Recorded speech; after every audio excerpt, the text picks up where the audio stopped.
কথা বলার তৃষ্ণা বড্ড বাজে জিনিস।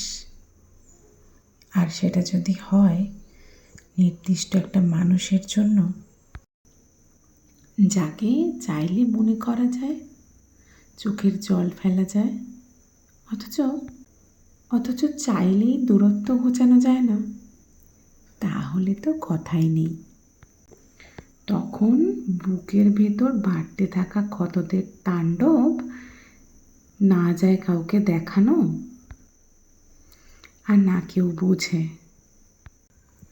শুধু মনে হয় একটাবার যদি তাকে শুনতে পেতাম, অথবা শুধু একবার যদি সে নাম ধরে ডেকে বুকে জড়িয়ে নিত, তাহলে আর কোনো দুঃখই থাকতো না।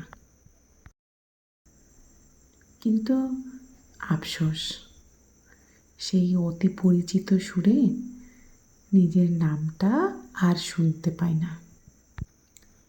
কথা বলার তৃষ্ণা বড্ড বাজে।